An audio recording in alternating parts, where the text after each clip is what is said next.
Welcome to Biography Central. You are listening to Life of Sri Ramakrishna, a complete biography. Chapter 15, Tantrika Sadhana. Man has a natural tendency to enjoyment and does not welcome renunciation. He finds it difficult to call upon the Lord in a pure and simple way, and instinctively hugs to his bosom some illusion in the midst of truth. Even when renouncing lust and wealth, he would like a passing glimpse of them. Hence, it is that we find in the sacred books immediately after the definite statement that the worship of the Divine Mother should be performed in the purest way possible. Room is made for sensuous songs on the plea that these will be pleasing to the goddess. There is nothing to be wondered at in this tendency of the human mind. It only shows how strong are the ties of sense attraction with which the Mother of the universe has bound her creatures. The painful idea is perceived that unless she, out of her infinite grace, leads us out of this intricate maze, we are powerless. It is not flattering to our vanity to realize that she alone knows the way out. In tracing the origin of the Tantrika mode of worship, we have to go back to the Vedic times when both enjoyment and renunciation were sought to be combined in the Karmakanda, or the ritualistic portion of the Vedas.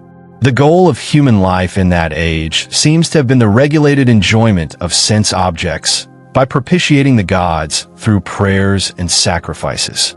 When in this way the mind was somewhat purified and divested of lower desires, then the man took up the higher course of discipline prescribed in the Upanishads. But with the advent of the Buddhistic age, things took a different turn. The methods of worship which were suited to pure-souled recluses alone were prescribed for the ordinary householder as well, irrespective of their taste or capacity, and the laws of the state lent countenance to this. The result was that the Vedic sacrifices, which had in view the object of gradually weaning the aspirant's mind from the enjoyment of the senses, were replaced by a system of clandestine worship, conducted in dreary, out-of-the-way places at dead of night, so that outsiders, and especially the emissaries of law, might get no clue. There seems to be a good deal of truth in the statement that the Tantrika rites were introduced by the Lord Shiva in place of Vedic rituals, which in the course of time had fallen into disuse. For not only do they combine enjoyment and renunciation like the Vedic rites of old, but one also finds in them an intimate connection between the ritualistic portion and philosophy, which are distinct branches in the Vedic age. Every act of worship, according to the Tantras, necessitates some sort of meditation on the unity of the aspirant with the Lord, of the Jiva with the Paramatman. For instance, sitting down to worship, one has to mentally raise the Kundalini Shakti, the resultant of the past impressions, or the entire potentiality of a man, supposed to be coiled up at the lowest extremity of the spinal column, to the thousand-petaled lotus in the brain, and think of this symbol of the aspirant himself as identified with God residing there. Then he is to imagine himself as separate from him, with the spirit of the Lord condensed into a luminous form of a god or goddess, which is to be worshipped. He projects him out of himself on the image or symbol before him and worships him. After the worship is over, he mentally withdraws the deity into himself. Now, on reflection, it will be found that in this process of worship, a fine attempt has been made to realize the ultimate object of human life, namely, identification with the Lord through love. It is true that only 1 in 1,000 may be able to perform the above meditation in a proper way, but none can deny the fact that all at least may try to do so, and this effort in itself is a slow advance towards the goal. Thus, every Tantrika rite invariably directs the mind of the worshipper to the underlying unity of existence. Again, the Tantras teach the motherhood of God, and simultaneously with it, a glorification of woman. Neither in the Vedas nor in the Puranas do we come across this idea. In some portions of the Vedas, it appears in a rudimentary form, where the husband is instructed to look upon the body of his wife as sacred and to worship the gods therein, so that she may be the mother of a worthy child. The Tantras sublimated this idea and developed it along new lines, with conspicuous results, for it was found suited to certain temperaments of the age. This may have been the origin of the Virachara form of Tantrika practice in which wine and women play a part. The authors of the Tantras were right in their assumption that the average man should have a share of the good things of life. And as he enjoys, he is to see God in the objects of enjoyment. Then he will not be carried away by his pursuit of the senses. And at some time or other, he will set himself to cultivate self-control and renunciation. Hence, they declare that the woman's body is sacred, that one should always look upon a woman as a goddess, and realizing her as one of the manifestations of the Mother of the universe, treat her with all respect. Maltreatment of women was strictly forbidden. But in spite of this forethought on the part of the inaugurators of this system, its followers with the lapse of time became slaves to passion, and instead of trying to realize God, they sought to acquire small physical powers with the aid of the Tantrika rites. This marked the origin of grotesque ghost and demon worship and led to the abominations which we find in the Tantras of today. Hence, in every Tantra one meets with a higher and a lower form of worship, and every one chooses according to his taste. The main idea of the Tantras, then, is the deification of the objects of the senses, which ever lure man and bind him in an endless chain of births and deaths, preventing his realization of God. They seek to accustom the struggling soul to look upon these sense objects as visible representations of the Lord, so that his inordinate attachment to them may be curbed. According to the qualifications of the aspirants, the Tantras prescribe 3 different modes of practice. They are called Pashu Bhava, Virabhava, and Divyabhava, or animal, heroic, and divine attitudes, in an ascending order. In the devotee of the first type, there is a predominance of animal propensities. For him, the instruction is that he should avoid all objects of temptation as far as he can, and engage himself in japa and such other practices with strict regard to purity. In the second class of aspirants, who are comparatively advanced, the devotion to God supersedes the cravings of the senses, and the sense attractions only heighten the longing for God.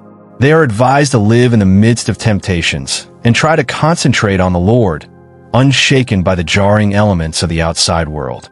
The third and highest type of sadhaka is he who is far above the reach of the sense impulses, who has been swept away from them by a tidal wave of yearning for God realization, and to whom the practice of truth, forgiveness, compassion, contentment, and such other attributes has become as natural as respiration. From the above, the readers will perceive that the practices of the Tantras bear fruit only when the aspirant makes self-control the bedrock of his endeavors. The Tantrika influence permeates every system of worship in India at the present day, including Vaishnavism. Only, the Vaishnavite teachers have introduced certain changes in the worship of the Tantras, which are worth noting. They consider dualistic teachings more beneficial to men, and accordingly have laid stress only on that portion of the Tantrika rites, via their theory of mantras and external worship. Into this worship, they have infused a new spirit and advise people to serve the Lord according to the promptings of their hearts. The Tantrika gods purify the offerings made to them by merely looking at them, and the devotee, by partaking of this consecrated food, gradually becomes pure in mind. The Vaishnava reformers taught not only that the gods take the essence of those offerings, but that, in certain cases, depending on the devotion of the aspirant, they may also partake of the material offering as well. Amongst the many changes these teachers introduced into the method of worship, the most important was the emphasis they laid on the preliminary course of Tantrika worship, Pashabhava, and they gave strict injunctions about purity being observed in every act of the aspirant, in his food, mode of life, and everything. They also laid great stress on japa, or repetition of the Lord's name, as a means to God realization. From the above sketch, another thing will have struck the reader. It is this, that for the criticisms usually leveled against the Tantras, or for the matter of that, any abused or distorted form of practice, not the Tantras, but the innate tendency of man to gravitate towards enjoyment, is responsible. The Tantrika rites can be practiced without wine or sex indulgence, as is amply proved in the life of Sri Ramakrishna. Evidently, it was to equip him as a supreme teacher from modern times that the Divine Mother made him undergo the Tantrika practices. It has already been stated that the Brahmani from the very beginning bore a motherly affection towards Sri Ramakrishna. Though she believed in the divinity of Sri Ramakrishna, yet under the promptings of motherly solicitude, she forgot the aspect of grandeur in the master and treated him as a son. But she never forgot the divine mandate she had received to deliver her message to him, and she did her best to act as spiritual guide to Sri Ramakrishna. But Sri Ramakrishna himself, as he stated later on, undertook this new course of sadhana only after he had sought and received the permission of the Divine Mother. He set himself to it with the zeal characteristic of him. The Brahmani collected the rare ingredients necessary for the sadhana and brought them to Dakshineshwar. 2 asanas, or seats, were made, according to the Tantrika books, one in the Panchavati and another under the Bael tree at the northern extremity of the garden. Referring to this period, the master would afterwards say, the Brahmani would go during the day to places far from Dakshineshwar and collect the various rare things mentioned in the Tantrika scriptures. At nightfall, she would ask me to come to one of the seats. I would go, and after performing the worship of the Mother Kali, I would begin to meditate according to her directions. As soon as I would begin to tell my beads, I would be always overwhelmed with divine fervor and fall into a deep trance. I cannot relate now the varieties of wonderful visions I used to have. They followed each other in quick succession, and the effects of those practices I could feel most tangibly. The Brahmani put me through all the exercises mentioned in the 64 principal Tantra books. Most of these were extremely difficult sadhanas, some of them so dangerous that they caused the devotee to lose his footing and sink into moral degradation. But the infinite grace of the Mother carried me through them unscathed. The many fiery ordeals through which Sri Ramakrishna passed during this period testify in the highest degree to his complete conquest of his passions. They proved once for all that the Master was firmly established in the eternal truth, and that the passing phenomena of the world with all their varied charms could not make him deviate from his one-pointed devotion to the Mother. With the utmost swiftness and ease, he ascended the steps of this difficult course of exercises till he reached the topmost rung of the ladder. His mind was always pitched to the highest level of spirituality, and from that lofty altitude, he could find nothing that did not, somehow or other, remind him of the Mother. The universe appeared before his clarified vision in its true perspective. By the very nature of the Tantrika rites, he had to witness scenes which would have tested to the full the fortitude and self-control of the most stalwart of men, but the impression they carried to his mind was always that of divine bliss unalloyed by any worldly taint. To him, as he floated in a limitless ocean of divine beatitude, there remained nothing evil. The Brahmani declared that her divine disciple had attained perfection in this system of yoga and had passed through its extreme tests successfully, a thing which very few sadhakas indeed could do. Throughout, he kept intact his ideal of motherhood in all women and never partook of wine. Woman, to him, was always the emblem of the Divine Mother, and the very mention of the word karna, the technical term for wine, would suggest to his mind the great Mother of the universe, the first cause, and inebriate him with a divine joy which made him forget all about the world. At this time, he lost the sense of distinction between holy and unholy. Even a street girl reminded him of the Mother. Words grossly offensive to the ordinary man appeared to him as but a group of letters, and every letter, he believed in accordance with the verdict of the sastras, was a symbol of the Divine Mother. Nay, these would sometimes throw him into samadhi, as was repeatedly observed later, on account of their suggestion of the blissful Mother. He would find himself wrapped in the flames of knowledge, both inside and out. But his most remarkable experience during this period was that of the upward march of the Kundalini Shakti. Sri Ramakrishna afterwards described it thus, in his own inimitable way. Something rises with a tingling sensation from the feet to the head. So long as it does not reach the brain, I remain conscious, but the moment it does so, I am dead to the outside world. Even the functions of the eyes and the ears come to a stop, and speech is out of the question. Who should speak? The very distinction between I and thou vanishes. Sometimes I think I shall tell you everything about what I see and feel when that mysterious power rises up through the spinal column. When it has come up to this, or even this, pointing to the heart or the throat, it is possible to speak, which I do. But the moment it has gone above this, pointing to the throat, somebody stops my mouth, as it were, and I am adrift.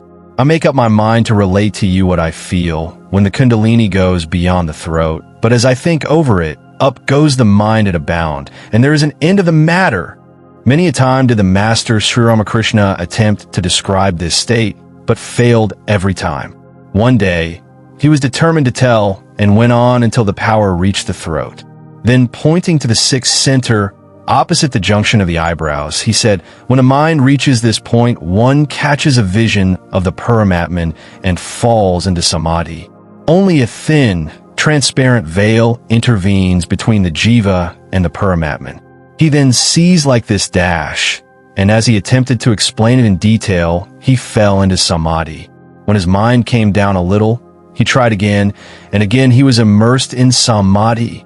After repeated fruitless attempts, he said with tears in his eyes, "Well, I sincerely wish to tell you everything, but Mother won't let me do so. She gagged me."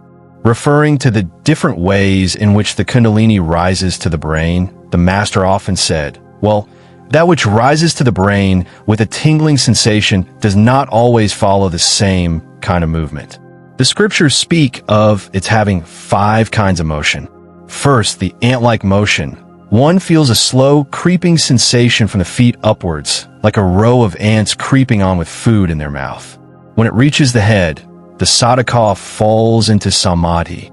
Second, the frog-like motion. Just as frog makes 2 or 3 short jumps in quick succession and then stops for a while to proceed again in the same way. So something is felt advancing from the feet to the brain. When this reaches the brain, the man goes into samadhi. Third, the serpentine motion. As snakes lie quietly, straight or coiled up, but as soon as they find a victim or are frightened, they run in a zigzag motion. In like manner, the coiled up power rushes to the head, and this produces samadhi. Fourth, the bird-like motion. Just as birds in their flight from one place to another take to their wings and fly, sometimes a little high and sometimes low, but never stop till they reach their destination, so that power reaches the brain and samadhi ensues.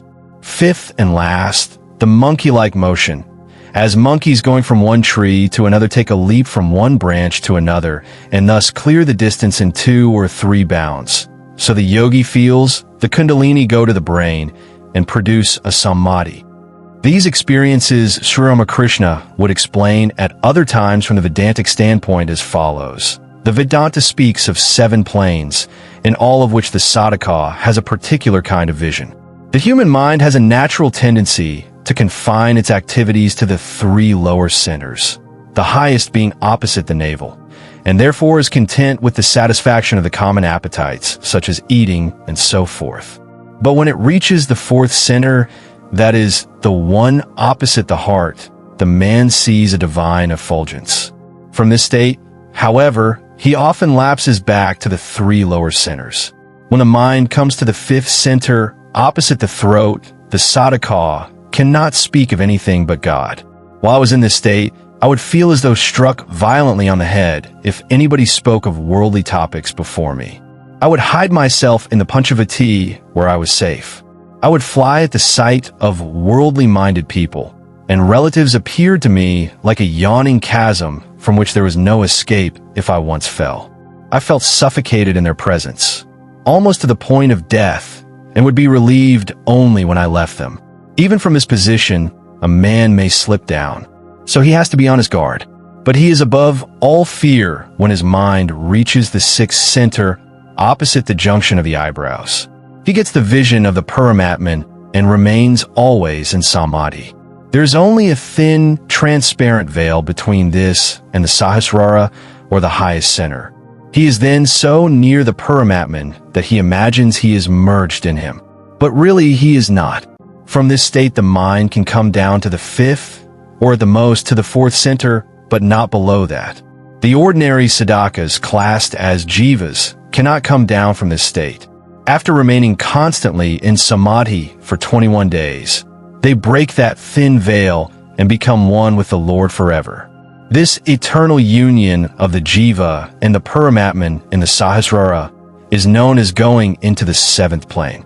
Sri Ramakrishna also saw the ultimate cause of the universe as a large luminous triangle which was giving birth every moment to an infinite number of universes. He often heard the Anahata, a great solemn sound like the Om, produced by the conglomeration of the infinite variety of sounds in the universe. Some say that they heard from the Master himself that he could understand at this time the language of beasts and birds. As an added result of his spiritual realization, he had free use of the 8 siddhis, or supernatural powers, which make man a god, almost omnipotent. But the mother showed him in a vision that for a real devotee, these powers were worthless. From that time, he always thought of them with repugnance and used to warn his devotees against them. It was at this time that Sri Ramakrishna had a vision of the divine Maya, the inscrutable way in which the Lord brings about the projection, preservation, and dissolution of the universe. He saw a woman of exquisite beauty ascend from the Ganges and slowly approach the Panchavati. Presently, he noticed that she was about to be a mother. In a short time, she gave birth to a lovely child and was nursing the babe with the utmost tenderness. A moment later, he observed that she was no longer tender, but had assumed a terrible aspect. She put the child between her grim jaws and crushed it to pieces. Swallowing it, she again hid herself in the Ganges. This is the way the divine enchanter hypnotizes the world again and again with the phenomena of birth, growth, and death, and it perceives not him who befools it with this never-ending game. Sri Ramakrishna also saw innumerable goddesses. Some of them talked to him and advised him in various ways. He used to say that though all of them possessed exceptional beauty, yet Shorusi or Rajajeshwari surpassed all others in loveliness. As a result of his success in the Tantrika practices, he became like a child. He could not keep on the wearing cloth or even the sacred thread. In spite of him, they would drop off. For some years from now, his complexion was so beautiful that he attracted attention everywhere. He used to wear a gold amulet on his arm, and it could hardly be distinguished from the golden color of his body. Sri Ramakrishna himself said, "People used to stare at the loveliness of this form. The chest and face were always flushed, and the whole body seemed to be luminous. To escape public notice, I had to wrap a stout sheet round my body. I prayed to Mother, 'Take back thy outward beauty, Mother, and give me instead thy inner beauty and purity of the spirit.' I used to stroke the body gently and repeat, 'Dive inward.' After a long time, the exterior became dull as it is now." The revelation came to him about this time that later on, many devotees would seek his guidance in spiritual matters. He spoke about this to Mathur, Hriday, and others. Mathur rejoiced and said, "Very well, we shall all be happy in your company."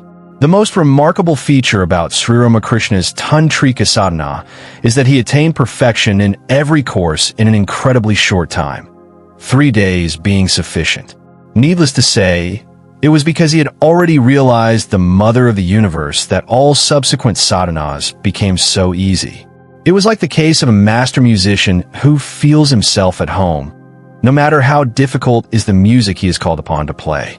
Not only was Sri Ramakrishna's perfection in this sadhana unique and unprecedented, but it is also to him that the restoration of the purity of the ancient Tantrika practices was due. Therein lay his greatness. I hope you like this chapter. We need volunteers and sponsors to create content with even better quality and with more variety. If you wish to join this initiative as a volunteer or sponsor, please click the links given in description below. To help us reach more viewers, please like, comment, share, and subscribe to Biography Central. Thank you for your time. It means a lot. Namaste.